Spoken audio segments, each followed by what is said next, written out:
Hello जी, बहुत बहुत दिल से स्वागत है आप सभी का हमारे और एक नए लेसन के अंदर।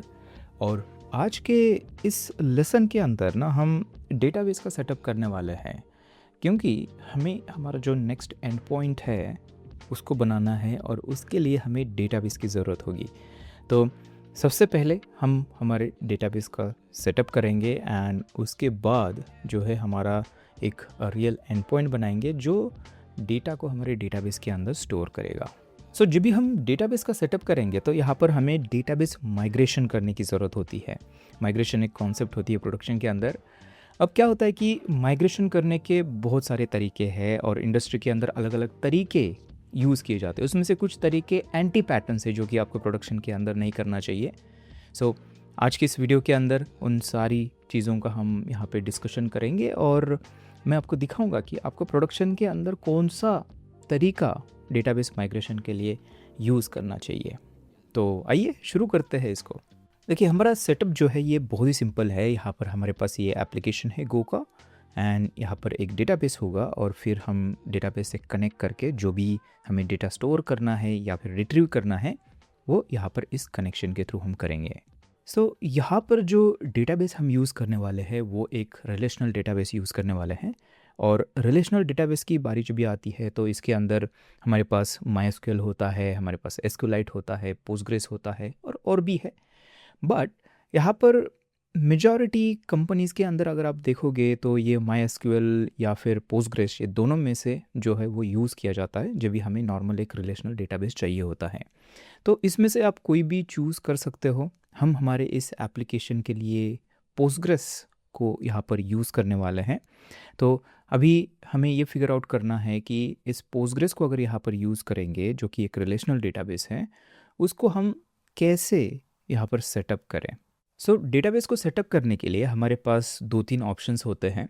एक तो आप लोकली इसको सेटअप कर सकते हो।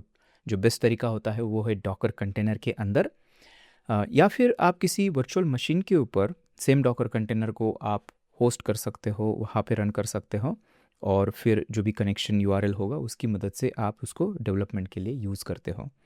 और तीसरा एक तरीका होता है कि आप कोई होस्टेड सर्विस यूज़ कर सकते हो, जैसे कि सुपरबेस हो सकती है, न्यूऑन हो सकता है, प्लैनेट स्केल है। ऐसे बहुत सारी जो सर्विसेज है वो अवेलेबल है मार्केट के अंदर, उनको भी आप यूज़ कर सकते हो।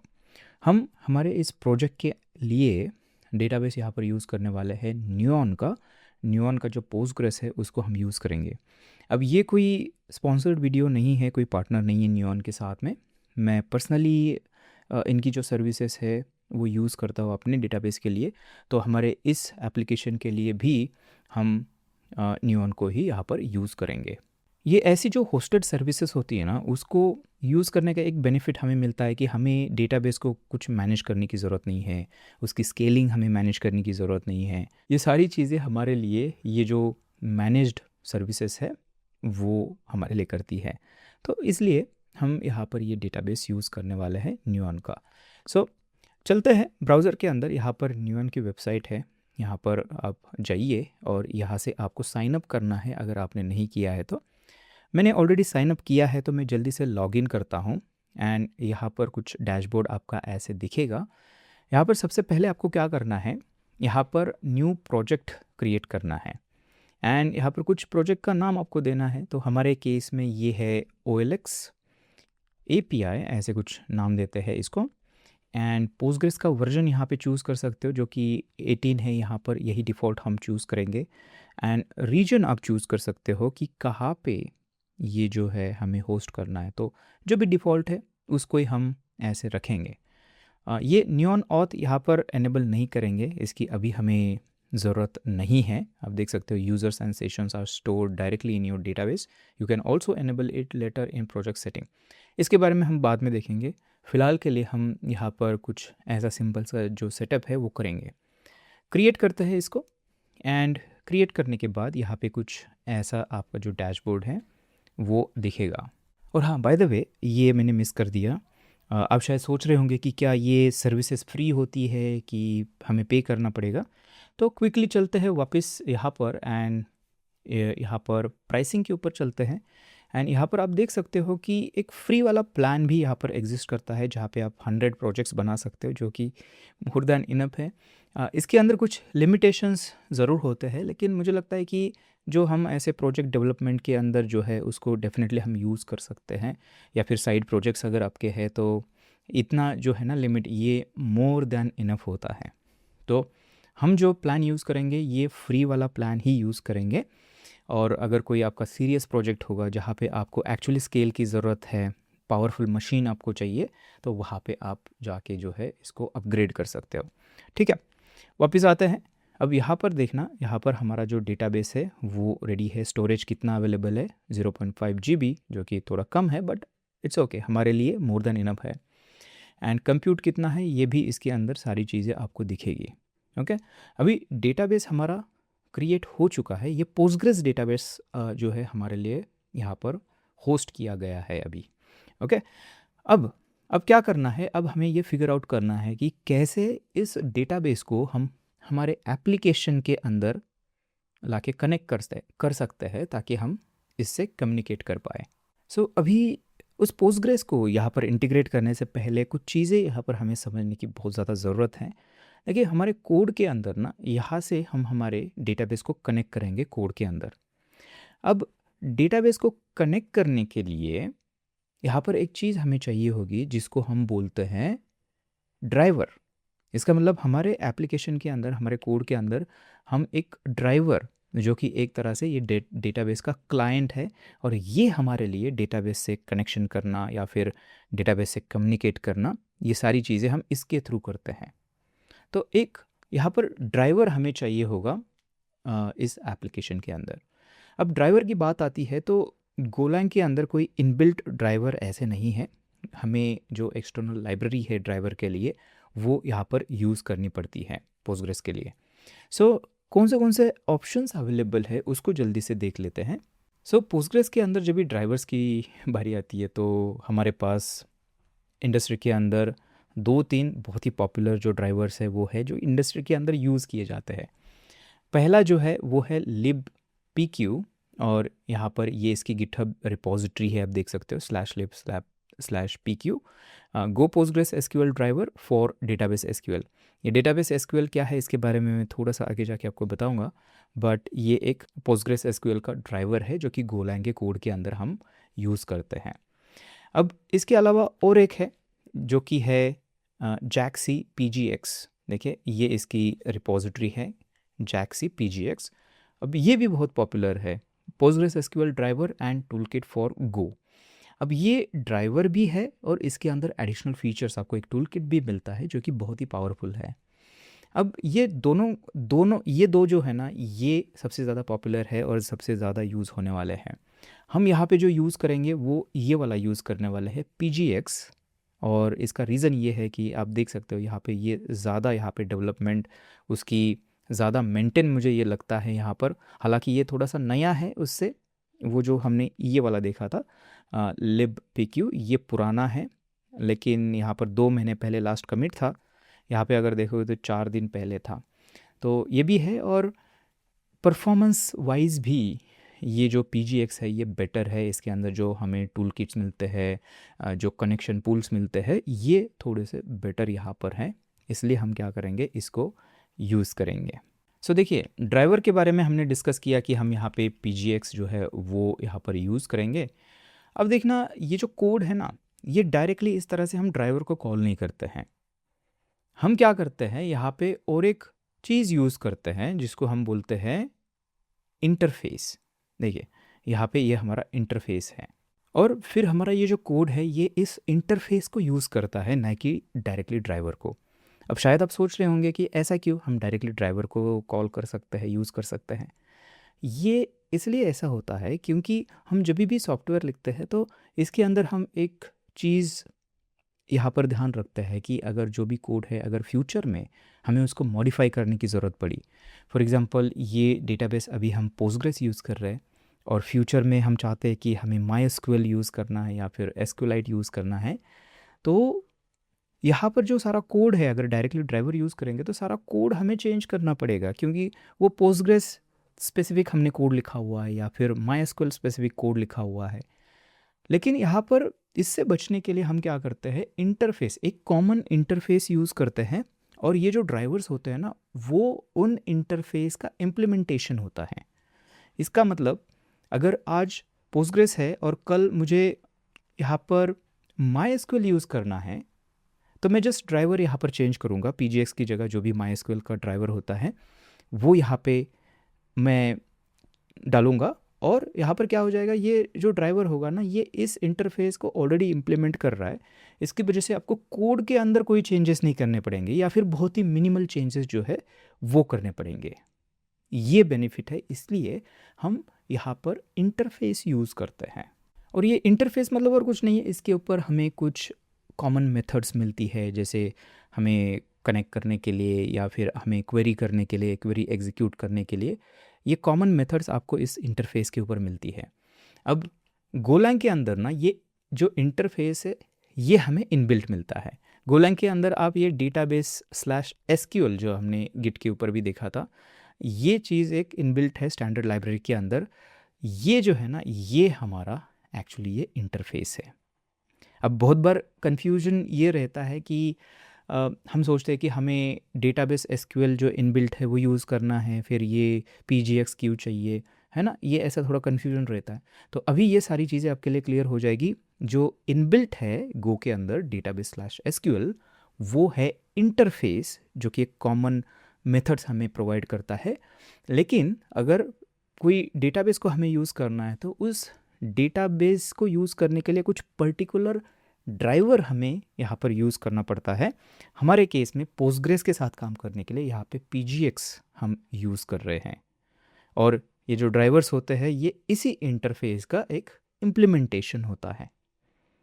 ओके, सो ये हमारा इंटरफेस है और ये इनबिल्ट है हमारे गो के अंदर। सो यहाँ पर हमारा जो सेटअप होगा ये बेसिकली कुछ हम ऐसा यूज़ करेंगे। यहाँ पर ऐसा देखिए, यहाँ पर PGX प्लस यहाँ पर ये डेटाबेस SQL जो है, ये हमारा एक्चुअली स्टैक है डेटाबेस का। इसकी मदद से हम हमारे डेटाबेस के साथ कम्युनिकेट कर सकते हैं।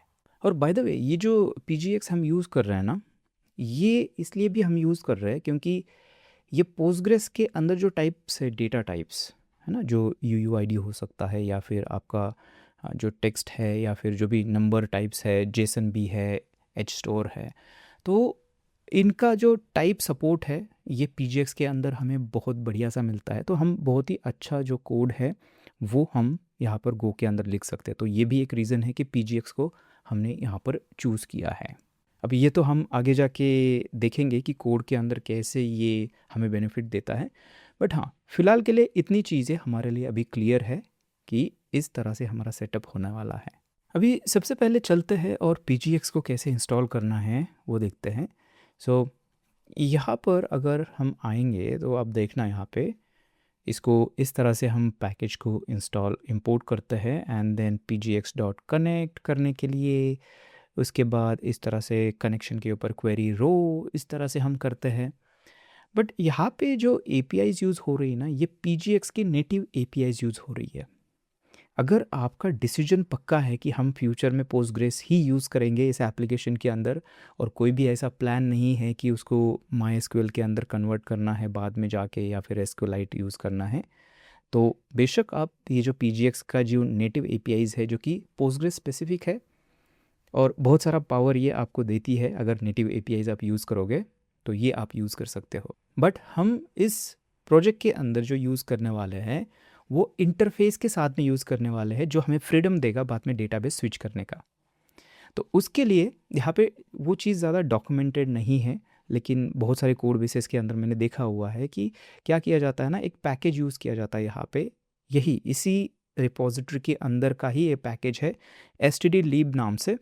यहाँ पर अगर आप इसको खोलोगे तो आप यहाँ पे देखना, और इसको ओपन करते हैं तो देखिए, package stdlib is a compatibility layer from PGX to database SQL।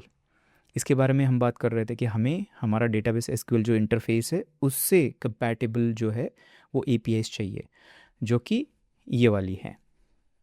तो इसको यूज़ करना है, बड़ा सिंपल है। यहाँ पे आप देख सकते हो पैकेज का नाम ये है, और हमारी रिपोजिटरी कौन सी है, रिपोजिटरी यहाँ पर दी हुई है ना, यही है।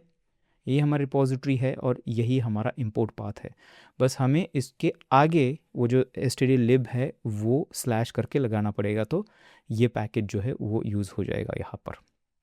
ओके, गोlang के अंदर कुछ ऐसे ही होते हैं इंपोर्ट्स। तो एक काम करते हैं, मैं इसको कॉपी कर लेता हूँ, इस तरह से कॉपी करते हैं एंड चलते हैं हमारे कोड के अंदर। एंड कोड के अंदर अभी इसको हमें सबसे पहले तो कहाँ पे इसका सेटअप करेंगे उसके बारे में फिगर आउट करना होगा।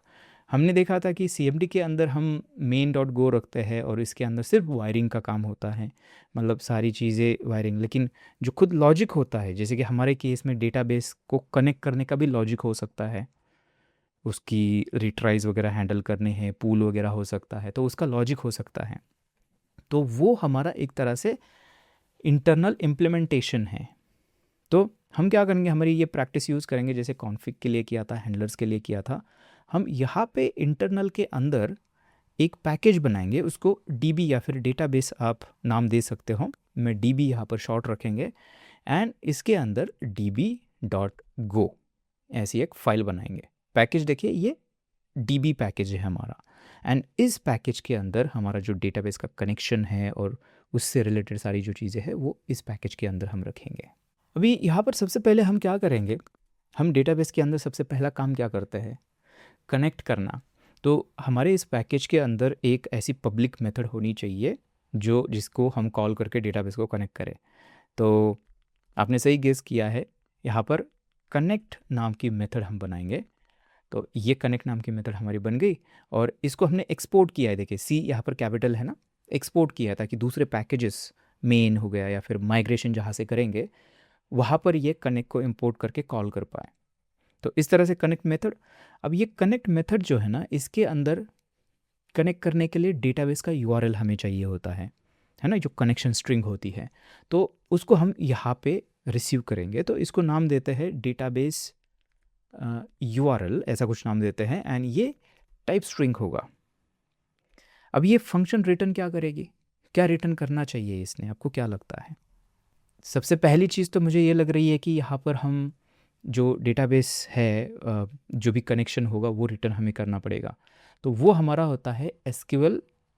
देखिए, अब SQL जैसे मैं यहाँ पर एंटर करूँगा ना, तो ये डेटाबेस /SQL यहाँ पर ये हमारा इंटरफेस हमने इंपोर्ट कर लिया जो कि इनबिल्ट है हमारे पास। यहाँ पर हमें इसके ऊपर ना, SQL के ऊपर यहाँ पर DB इस तरह से आपको ये देखिए एक स्ट्रक्ट मिलता है, इसको ही हम रिटर्न करने वाले हैं। लेकिन हम यहाँ से क्या करेंगे, इस तरह से पॉइंटर को रिटर्न करेंगे ताकि अगर हम उसके अंदर कुछ बाद में मॉडिफिकेशन करें तो हम एग्जैक्टली उसी डेटाबेस के साथ जो है वो काम कर रहे होंगे, ना कि किसी कॉपी के साथ में। इसलिए यहाँ पर हम पॉइंटर रिटर्न कर रहे हैं। एंड गो के अंदर और एक प्रैक्टिस होती है कि हम फंक्शन के अंदर से क्या करते हैं ना, हम एरर्स रिटर्न करते हैं। तो मैं यहाँ पर एरर जो है ना ये भी रिटर्न करूँगा। दो चीज़ें हम यहाँ से रिटर्न कर रहे हैं, तो इनको हमें ऐसे ग्रुप करना होता है, देखिए इसके अंदर। ओके, अब देखिए, अब यहाँ पर ये बोलेगा कि मिसिंग रिटर्न, रिटर्न कुछ नहीं कर रहे यहाँ पे, तो हमने बोला है। अभी के लिए मैं रिटर्न नील नील करता हूँ, ठीक है, ताकि ये कंपाइलर यहाँ पर हैप्पी हो जाए। अब यहाँ पर हम करेंगे हमारे कनेक्शन का काम। अब हमें सबसे पहले तो हमें कनेक्शन को ओपन करना है। तो कनेक्शन को या फिर डेटाबेस को ओपन करना जिसको बोलते हैं, उसके लिए क्या करना पड़ेगा, देखिए हम थ्रू आउट क्या करेंगे, ये जो SQL इंटरफेस है इसको हम यूज़ करने वाले हैं। तो यहाँ पर SQL ऐसे लिखना है और इसके ऊपर बहुत सारी मेथड्स आपको मिलेगी। देखिए, आप पूरा ऐसे करके देख सकते हो। हमें जो चाहिए ना वो है यहाँ पर ओपन नाम की मेथड। तो इस तरह से आप देख सकते हो, ये है ओपन। एंड ये क्या करता है, open opens a database specified by it's database driver name and driver specific data source name.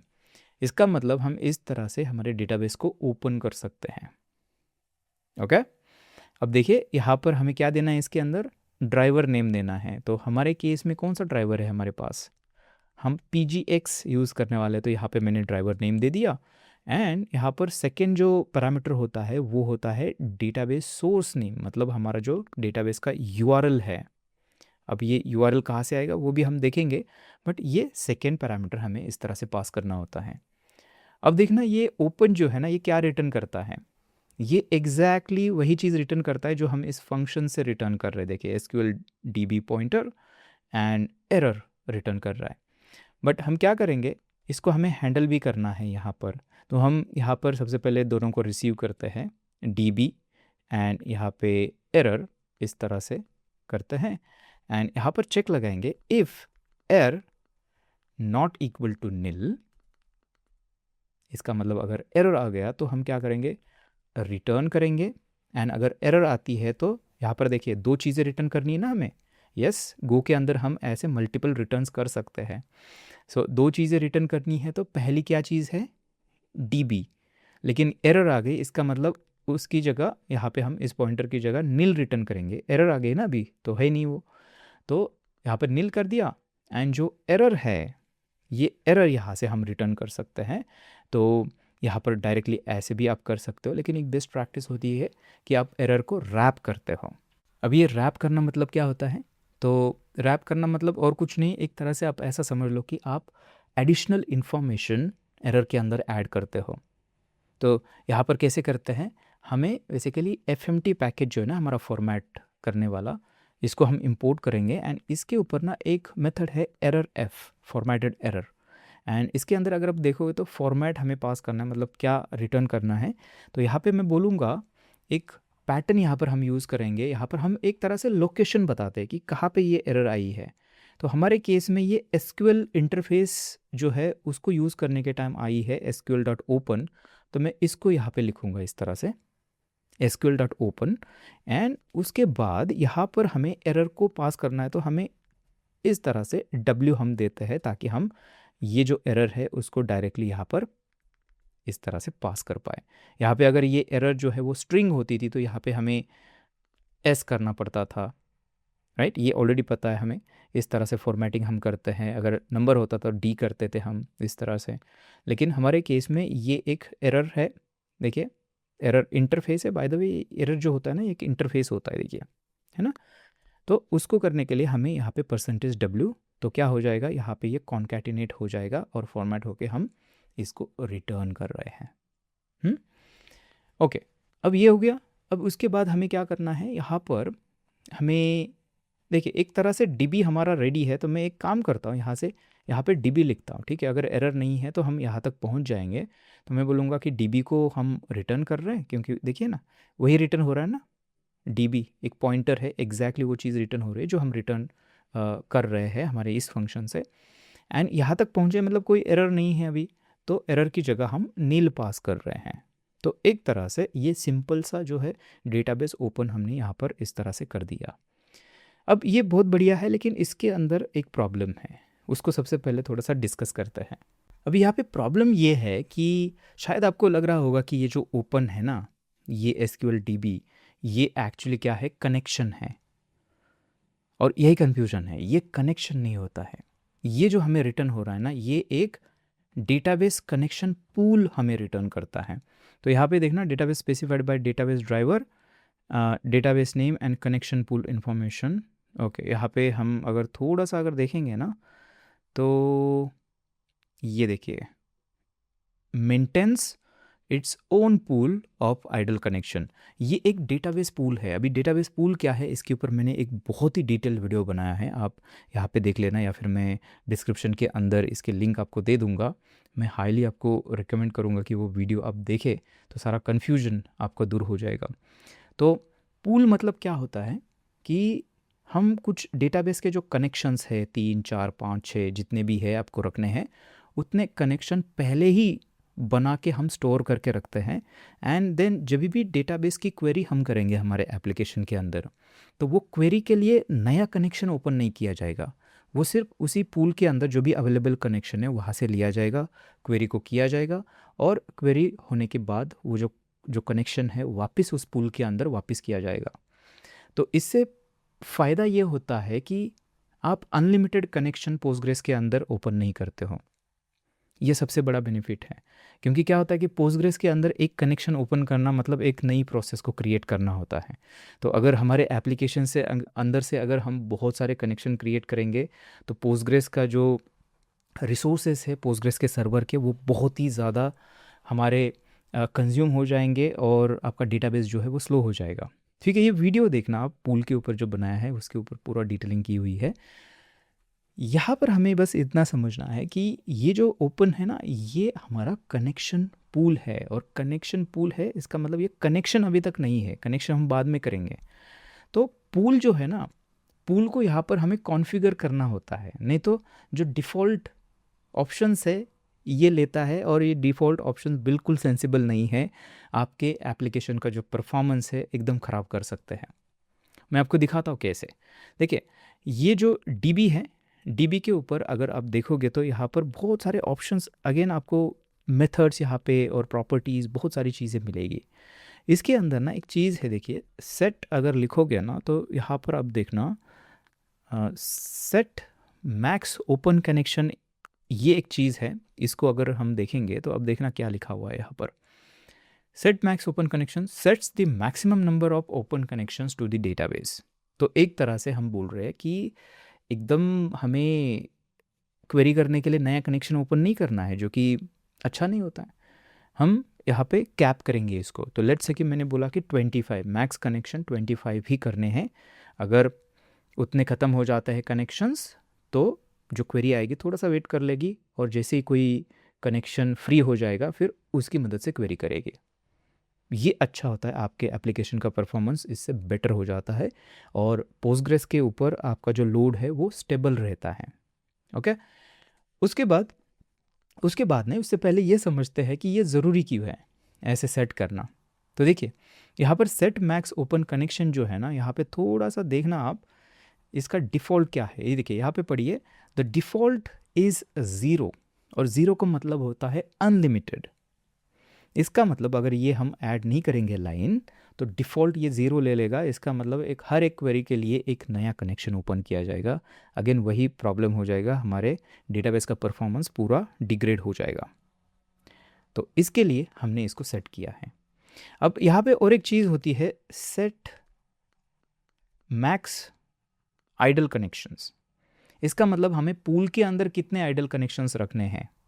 नहीं तो क्या हो जाता है, देखिए इसका भी डिफ़ॉल्ट जो है ना, अगर आप देखोगे यहाँ पे हवर करोगे तो इसका डिफ़ॉल्ट भी, ये देखिए, the default max idle connection is currently 2। इसका 0 नहीं है, इसका 2 है। इसका मतलब हमारे पूल के अंदर 2 जो है रेडी कनेक्शन बैठ सकते हैं आइडल। उसके बाद जितने भी क्रिएट होंगे, अगर 2 है तो यहाँ पे देखिए, अगर 25 हमने मैक्स रखे हैं, 2 यहाँ पे आइडल बैठ सकते हैं। इसका मतलब 23 कनेक्शंस जो है ना वो क्रिएट होके फिर से क्लोज़ किए जाएंगे, फिर से क्रिएट किए जाएंगे। यहीं पे भी प्रॉब्लम है। तो हमें क्या करना है, इसको भी सेट करना है। तो मैं बोलूँगा यहाँ पे आप इसको भी 25 रख दो, जितने हम मैक्सिमम ओपन कर रहे हैं ना उतने यहाँ पे आइडल रखिए। या फिर ये नंबर कभी कभी छोटा भी होता है, 15 रख सकते हैं या फिर 5 रख सकते हैं, डिपेंड करता है आपके क्वेरी पैटर्न, कितनी रिक्वेस्ट आपकी कंटिन्यूसली आ रही है आपके एप्लीकेशन के ऊपर। मैं कोशिश करता हूँ इसको सेम रखता हूँ, जो भी हमारे मैक्स ओपन कनेक्शंस, तो हमेशा ये सारे ओपन कनेक्शंस यहाँ पर आइडल रहेंगे। और ये मैं अज्यूम करके चल रहा हूँ कि डेटाबेस के ऊपर अच्छा खासा लोड है, बहुत सारी क्वेरीज हमारी पर सेकेंड यहाँ पर आ रही है। अब उसके बाद यहाँ पे और एक ऑप्शन होता है जो कि है सेट कनेक्शन, और यहाँ पर है मैक्स लाइफ टाइम। अब देखिए, ये मैक्स लाइफ टाइम जो है ना, इसका डिफ़ॉल्ट अब देखना, देखिए डिफ़ॉल्ट जो है ना यहाँ पे दिया हुआ है इन्होंने, sets the maximum amount of time of connection may be reused, expired connection may be close lazily before reuse. Okay, इसके अंदर डिफ़ॉल्ट की कुछ इन्फॉर्मेशन मुझे नहीं दिख रही। इफ़ डी इज़ 0, हाँ 0 या फिर 0 से कम है, इसका मतलब connection are not close due to a connection as.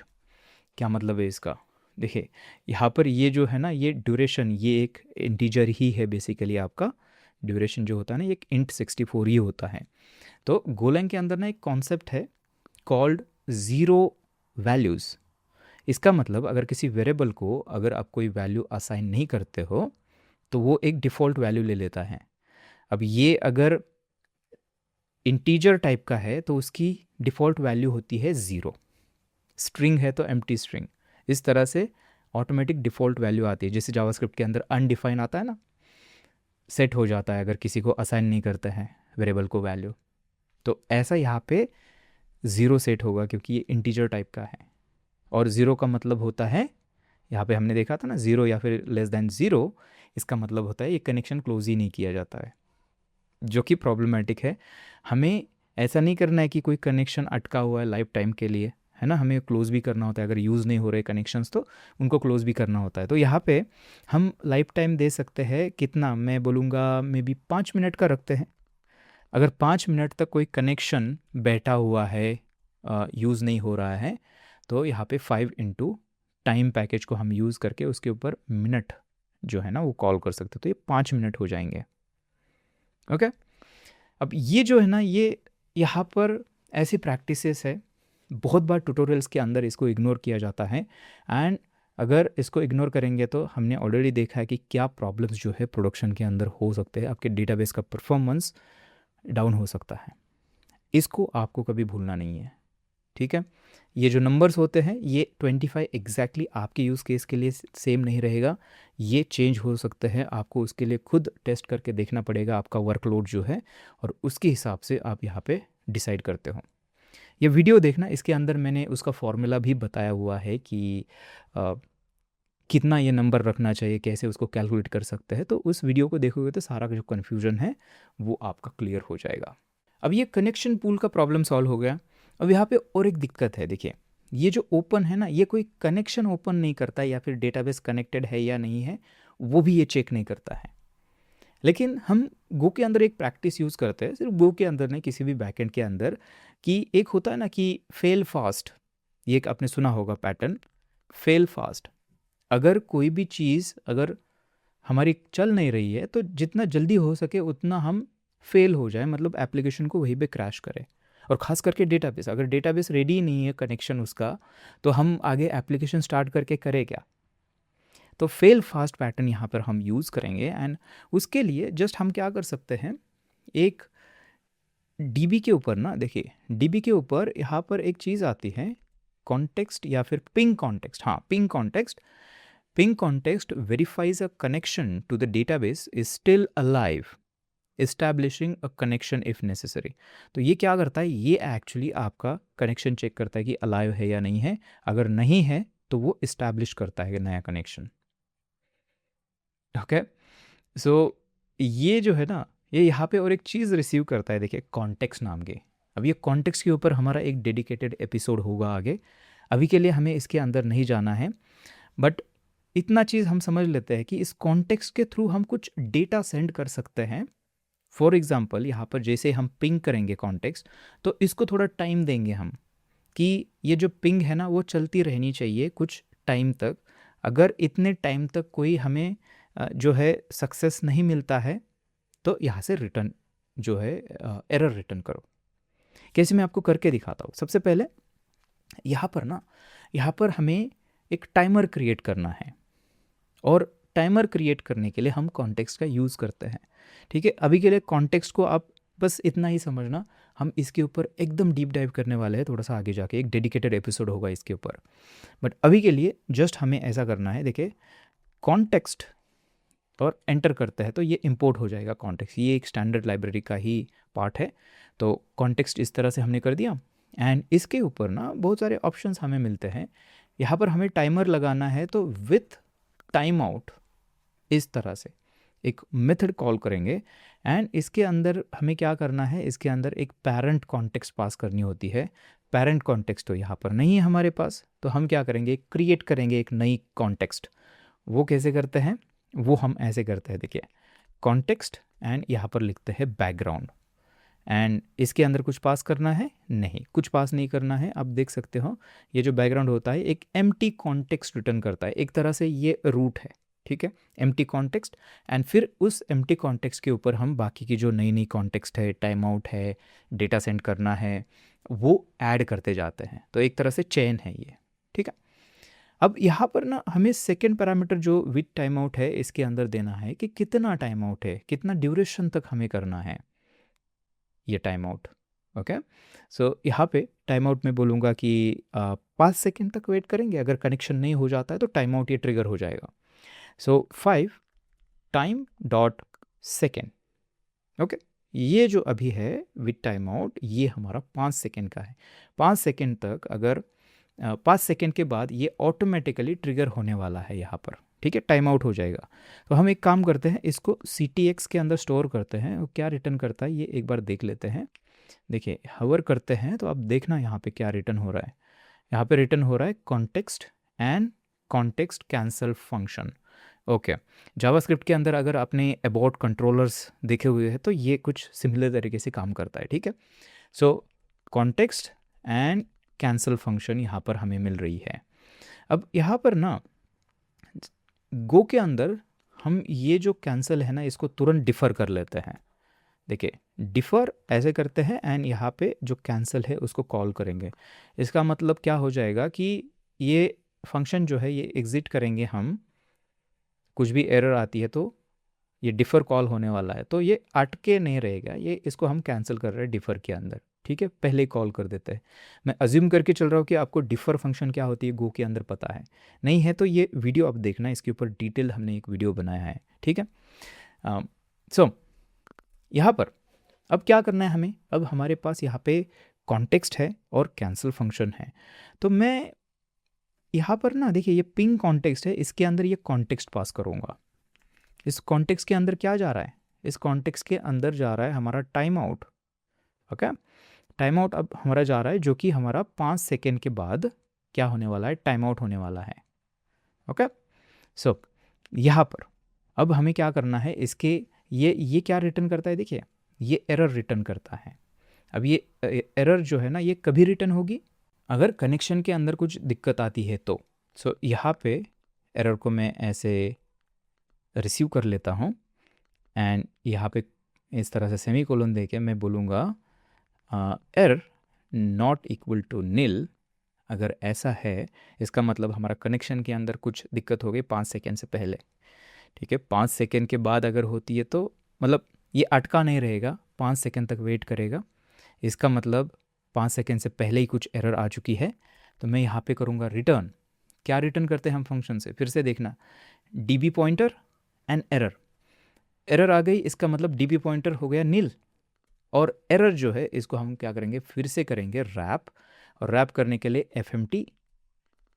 FMT error of, यहाँ पे करते हैं पिंग, है ना। ये पिंग बेसिकली हम कर रहे थे DB, या फिर आप ऐसे भी कर सकते हो DB.ping कॉन्टेक्स्ट, ऐसे भी लिखिए, मैं शॉर्टकट यहाँ पे रखूँगा इस तरह से। एंड यहाँ पर W करते हैं और इस एरर को आगे इस तरह से ऐड करेंगे। ओके, सो अभी बड़ा सिंपल सा कॉन्सेप्ट है यहाँ पर, फिर से एक बार देखना, समराइज़ करता हूँ आपके लिए। यहाँ पर हमने एक टाइम आउट बनाया है 5 सेकेंड का, और हम DB जो है उसके ऊपर हम पिंग कर रहे हैं, मतलब कनेक्ट करने की कोशिश कर रहे हैं। अगर कनेक्ट करने में कुछ दिक्कत आ गई, जैसे आपके क्रेडेंशियल गलत है या फिर डेटाबेस अप एंड रनिंग नहीं है, तो यहाँ पे ये एरर रिटर्न करेगा। तो एरर रिटर्न करता है तो हम तुरंत यहाँ से रिटर्न कर रहे हैं इस हमारे कनेक्ट फंक्शन से, जिसको हम बाहर हैंडल करेंगे इस एरर को, और हमारे एप्लीकेशन को क्रैश करेंगे वहीं पर। या फिर 5 सेकेंड तक यहाँ पर अगर कुछ हुआ नहीं, पिंग जा रही है, और ये 5 सेकेंड के बाद क्या हो जाएगा, ये टाइम आउट जो है ये ट्रिगर हो जाएगा। और टाइम आउट जैसे ट्रिगर होता है वो हमने पास किया ना यहाँ पे, तो वो भी एरर जो है वो रिटर्न करेगा। तो वहाँ पे एरर हमें मिल जाएगी, एक पर्टिकुलर एरर मिलती है, कॉन्टेक्स्ट डेडलाइन एक्सीडेड, ये एरर हमें रिटर्न होती है। तो उस केस में भी हम यहाँ से रिटर्न कर रहे हैं, क्योंकि 5 सेकेंड तक कोई पिंग हुआ ही नहीं, इसका मतलब कुछ तो प्रॉब्लम है, राइट। सो इस तरह से ये जो पिंग है वो हम करते हैं, और इससे हमें पता चलता है कि डेटाबेस जो है अवेलेबल है या नहीं है तो मैं आपको बाद में दिखाऊंगा कि कैसे इसको हमारे एप्लीकेशन को क्रैश करना है। तो हमारा जो कनेक्ट फंक्शन है ये बेसिकली रेडी है। यहाँ पर देखिए कुछ ऐसे ये दिखता है, और अच्छी एक प्रोडक्शन प्रैक्टिस हमने यहाँ पे यूज़ की है, ये वाली हो गई, या फिर ये जो है पिंग करने वाली, ये प्रोडक्शन के अंदर चीज़ें यूज़ होती है। ओके, अभी कनेक्ट मेथड हमारी रेडी है, अभी हमें इसको डेटाबेस को कनेक्ट करना है। तो उसके लिए हम क्या करेंगे, जैसे हमारा एप्लीकेशन स्टार्ट हो जाता है तो ये काम हमें करना है, तो वो कहाँ पे करेंगे, हम हमारे main.go के अंदर यहाँ पर आते हैं। सबसे पहले कॉन्फ़िग जो है लोड होनी चाहिए, एंड उसके बाद यहाँ पर हम ये काम करेंगे। सो यहाँ पर सबसे पहले DB पैकेज जो है उसको इंपोर्ट करना पड़ेगा। तो देखिए ये हमारा पैकेज यहाँ पे इंपोर्ट हुआ है जो हमने बनाया था, एंड ये डीबी जो है ना ये हमें एक कनेक्शन पुल रिटर्न कर रहा है, याद है। तो इसके ऊपर हमें एक मेथड मिलती है जो कि है connect method, and connect method actually जो है डेटाबेस कनेक्ट करने का काम करेगी। ये हमने बनाई है ना कनेक्ट मेथड हमारी, ये देखिए ये यहाँ पर ये हमने कॉल कर दिया, एंड अब इसके अंदर क्या पास करना है, देखिए इसके अंदर ये डेटाबेस यूआरएल पास करना है। तो यहाँ पे हम ऐसे पास कर सकते हैं, स्ट्रिंग ही है लेकिन ये डेटाबेस यूआरएल है ना, तो ये हम लेंगे हमारे .env से। तो एक काम करते हैं, मैं यहाँ पे आता हूँ .env के अंदर, यहाँ पे लिखते हैं डेटाबेस यूआरएल, और ये डेटाबेस यूआरएल आएगा कहाँ से, हमें जाना होगा हमारे ब्राउज़र के अंदर, एंड यहाँ पर हम चलते हैं हमारे न्यून के ऊपर। देखिए ये डैशबोर्ड था ना, यहाँ पे कनेक्ट ये जो है इसको करेंगे, एंड यहाँ पर अभी मैं इसको चेंज करूँगा, बट अभी के लिए आपको ये शो पासवर्ड करना है, और ये जो है ना ये है आपका कनेक्शन यूआरएल, ठीक है। ये विदाउट कोड्स आपको यहाँ से कॉपी करना है, एंड कोड के अंदर चलते हैं, यहाँ पे मैं इसको पेस्ट करूँगा, क्लोज करते हैं इसको। अब वो हो गया, लेकिन अभी हमें ये जो एनवायरनमेंट वेरिएबल है इसको एक्सेस भी तो करना पड़ेगा। वो कैसे करते हैं, याद है हमारे पास ये कॉन्फ़िग के अंदर कॉन्फ़िग गो, यहाँ पर हम हमारा कॉन्फ़िगरेशन लोड कर रहे हैं। तो यहाँ पर कॉन्फ़िग स्ट्रक्ट के अंदर और एक चीज़ ऐड करेंगे जो कि है डेटाबेस यूआरएल टाइप स्ट्रिंग होगा, एंड यहाँ पे उसके ऊपर वैलिडेशन भी लगाएंगे। तो एक सिमिलर ब्लॉक हमें यहाँ पर बनाना है। यहाँ पर करते हैं db url and may be हाँ db url ऐसे रखते हैं os get env, एंड यहाँ पे हमें सेम करना है डेटाबेस url ऐसे, एंड यहाँ पे चेक लगाएंगे if db url is equal to empty string panic करेंगे, है ना। यहाँ पर करते हैं database URL is required, and finally यहाँ पर इसको रिटर्न भी हमें करना पड़ेगा। सो हमने इसको ऐसा ही नाम देते हैं क्या, ऐसे ही रखते हैं, शॉर्ट रखते हैं थोड़ा सा, लेकिन नहीं आपको ऐसे करना पड़ेगा, और बी को भी बड़ा कर लेता हूँ, db url ऐसे रखते हैं, और इसकी वैल्यू होगी ये वाला, ओके। एंड यहाँ पर इस तरह से हमें करना है। तो ये db और अननोन फील्ड बोल रहा है, हाँ ये करना पड़ेगा ना, ये करना पड़ेगा, सॉरी ऐसे करना पड़ेगा। देखिए अब हमारा डेटाबेस यूआरएल हमारा कॉन्फ़िग से क्या हो जाएगा, यहाँ से एक्सपोर्ट हो जाएगा। तो हम यहाँ पे अभी ये जो cfg है हमारा कॉन्फ़िग, उसके ऊपर डेटाबेस यूआरएल इस तरह से हम एक्सेस कर सकते हैं। बढ़िया, अगर डेटाबेस यूआरएल नहीं है तो हमारा एप्लीकेशन वहीं पे क्रैश हो जाएगा। कॉन्फ़िग के अंदर हम पैनिक हैंडल कर रहे हैं, राइट। तो ये हो गया। अब ये कनेक्ट क्या करेगा, हमें पता है दो चीज़ें हैं, ये db जो है हमारा वो रिटर्न कर रहा है यहाँ पर, राइट, एंड एरर रिटर्न कर रहा है। तो यहाँ पे इसको इस तरह से गेट करेंगे db एंड एरर ऐसे, एंड देन यहाँ पर हम चेक करेंगे if error not equal to नील।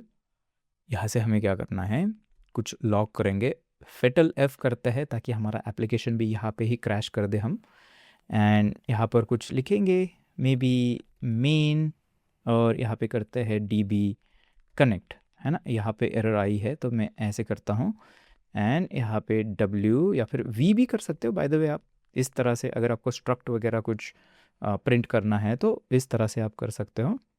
तो यहाँ पे हमें ये जो एरर है इसको पास करेंगे। यहाँ पर फेटल ऐप जब भी करते हैं ना तो ये हमारा प्रोग्राम एग्जिट भी हो जाता है, ठीक है, ये बिहाइंड द सीन काम करता है। यहाँ पे आप देखना os.exit जो है वो खुद कर लेता है ये, तो हमें मैनुअली कोई यहाँ पे करने की ज़रूरत नहीं है। अब ये हो गया। अब हमारे पास देखिए db जो है ना ये वेरिएबल है। अब इस db वेरिएबल को यूज़ करके जो हमारी क्वेरीज़ है उसको हम कर सकते हैं। तो यहाँ पर मैं एक काम करूँगा, फ़िलहाल के लिए db क्वेरी तो हम नहीं कर रहे हैं ना, तो उसको ये यूज़ नहीं हो रहा है तो ये हमें बिल्ड करने नहीं देगा।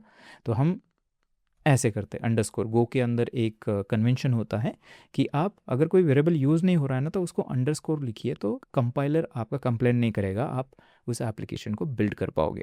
ठीक है, इसको जब भी हमें यूज़ करना है तभी हम इसको फिर से वापस करेंगे, बट अभी के लिए ये हमारा कुछ ऐसा रेडी है। मैं एक काम करूँगा, इसको ना जल्दी से हम टेस्ट करके देखते हैं कि क्या कोई एरर तो नहीं आ रही बिल्ड के टाइम। मेक रन अगर करते हैं सो यहाँ पर आप देखना ये एरर आ रहा है main.db.connect एंड यहाँ पर pgx forgotten import। देखिए pgx हम ड्राइवर जो है ये यूज़ कर रहे हैं, लेकिन अभी तक इसको हमने इंस्टॉल ही नहीं किया। करने वाले थे लेकिन रह गया था, राइट। सो ये हमें एरर यहाँ पर दे दी, और ये कहाँ पे दी है देखिए, SQL ओपन जो हमने रैप की थी एरर, तो यहाँ से पूरा स्टैक आपको दिखेगा। ये यहाँ से SQL ने भेजी थी एरर, देन SQL ओपन के अंदर आ गई, देन हमने इसको यहाँ पे हैंडल किया है मेन के अंदर। तो ये जो हमने रैप करके भेज रहे थे ना, सारी इन्फॉर्मेशन इस लाइन के अंदर है, इसलिए हम एरर्स को रैप करते हैं। तो एग्जैक्टली हमें वो स्टैक दिखता है, ट्रेस दिखता है बेसिकली। ओके, सो एक काम करते हैं, हमें pgx को इंपोर्ट करना है, तो कैसे करेंगे इसको एक बार देख लेते हैं कहाँ पे है ये। सो ये है ऐसा, राइट। सो इसको मैं ऐसे कॉपी कर लेता हूँ एंड चलते हैं हमारे आई थिंक टर्मिनल, या फिर कोड के अंदर चलते हैं एंड हमें जाना है डीबी पैकेज के अंदर। यहाँ पर आके मैं इसको पेस्ट करूँगा, ठीक है, ऐसे। एंड इसके अंदर ना यहाँ पे हमें stdlib जो मैंने दिखाया था, इसके अंदर की जो लाइब्रेरी है वो हम यहाँ पर यूज़ कर रहे हैं, ठीक है। एंड pgx को हम डायरेक्टली यहाँ पे कहीं ऐसे डायरेक्टली कॉल नहीं कर रहे हैं, pgx बिहाइंड द सीन बैठ के हमारा ये काम कर रहा है। तो जब भी हम ऐसा इंपोर्ट डायरेक्टली यूज़ नहीं करते हैं कोड के अंदर, बिहाइंड द सीन होता है, तो हम यहाँ पर क्या करते हैं ना, ऐसे अंडरस्कोर लगाते हैं। देखिए इस तरह से आप अंडरस्कोर लगाते हो, इससे क्या हो जाता है कि इस पैकेज के अंदर की जो इनिट फंक्शन होती है, एक इनिट फंक्शन की कॉन्सेप्ट होती है, आपके मेन फंक्शन से पहले वो इनिट फंक्शन जो है कॉल होती है, तो उसके अंदर जो सारा इनिशियलाइजेशन का काम है इस ड्राइवर का, वो बिहाइंड द सीन कर लेता है, ठीक है। इस तरह से अभी ये जो है रेड बोल रहा है कि कुड नॉट इम्पोर्ट गिटहब, क्योंकि ये हमने अभी तक इंस्टॉल नहीं किया है। तो हमें क्या करना है, इसको कॉपी करना है और टर्मिनल के अंदर जाके हम ऐसा कर सकते हैं गो गेट, और ऐसा इस तरह से पैकेज को इंस्टॉल करने के लिए कर सकते हैं। लेकिन यहाँ पे और एक चीज़ कर सकते हैं इसकी जगह, अगर हमने डायरेक्टली यहाँ पर ऐसे ला के पेस्ट किया है तो बस यहाँ पे करना है गो मॉड टाइडी, एंटर करते हैं तो ये ऑटोमेटिकली जाएगा, ढूंढ के लाएगा जो भी पैकेज हमारा इंस्टॉल नहीं है लेकिन कोड के अंदर है, वो उसको इंस्टॉल करेगा। और देखिए यहाँ पे जो एरर है वो आपकी चली जाएगी, है ना। अब बढ़िया हो गया। मैं आपको जल्दी से ये भी दिखा लेता हूँ, हमारा जो go.mod फाइल है ना, यहाँ पे देखिए ये हमारा गिटहब जैक सी pgx वर्जन 5 यहाँ पर जो है इंस्टॉल हो चुका है, ठीक है।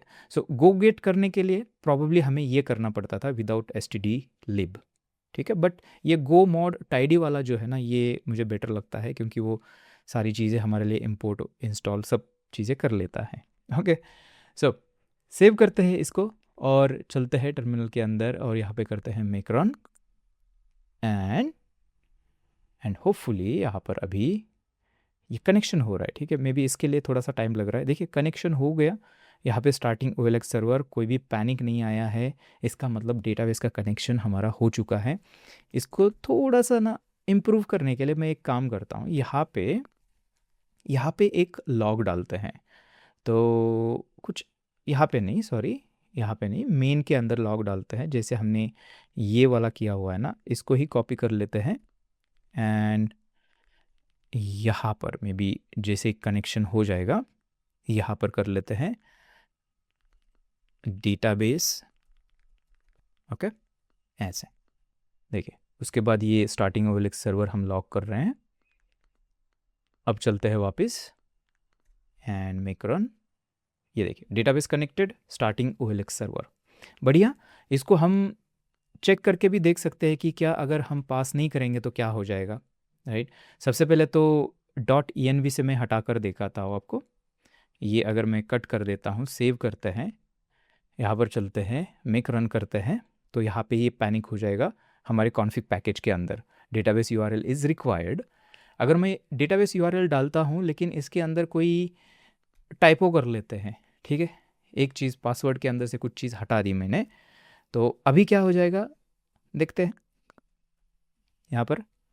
एंड यहाँ पर अब देखिए प्रॉब्लम कहाँ पे हुआ है, यहाँ पर हमने कैच किया है उसको, लेकिन आगे देखिए डीबी पिंग के अंदर हमारी एरर आ चुकी है, फेल्ड टू कनेक्ट, और ये पूरी एरर यहाँ पर आप देख सकते हो। याद है ना हमने पिंग किया था डेटाबेस को, यहाँ पर ये डीबी पिंग कॉन्टेक्स्ट, यहाँ पे एरर में यहाँ पे प्रॉब्लम हो गया, तो इसने तुरंत जो एरर है वो रिटर्न की, और हम इसको मेन के अंदर हैंडल कर रहे हैं। अगर एरर आती है तो सीधा यहाँ पे फेटल एफ करो, एप्लीकेशन आगे शुरू नहीं होना चाहिए। ओके, अंडू कर लेते हैं इसको, एंड फाइनली इसको एक बार फिर से करते हैं मेक रन, एंड अभी ये हमारा डेटाबेस कनेक्ट होना चाहिए एंड एप्लीकेशन भी हमारा स्टार्ट हो चुका है। सो इस तरह से हम हमारा जो डेटाबेस का कनेक्शन है, सेटअप, सिंपल सेटअप ऐसा करते हैं गोलैंग के एप्लीकेशन के अंदर। अब यहाँ पे डेटाबेस हमारा कनेक्ट हो चुका है, लेकिन अभी भी हम डेटाबेस के साथ काम नहीं कर सकते हैं। क्यों? क्योंकि अभी तक हमने कोई डेटाबेस के अंदर टेबल क्रिएट नहीं किया है। हमारे पास स्कीमा होना चाहिए, फिर वो टेबल हम क्रिएट करते हैं, फिर उस टेबल के साथ हम जो है ऑपरेशंस उसके अंदर कर पाएंगे, और इसको ना हम माइग्रेशन करना बोलते हैं, डेटाबेस माइग्रेशन। तो ये डेटाबेस माइग्रेशन प्रोडक्शन के अंदर करना ही होता है हमें, ये कोई ऑप्शनल चीज़ नहीं है। तो उसको कैसे करना है ये हम देखेंगे हमारे नेक्स्ट एपिसोड के अंदर। तो मैं आपसे वही मिलता हूँ।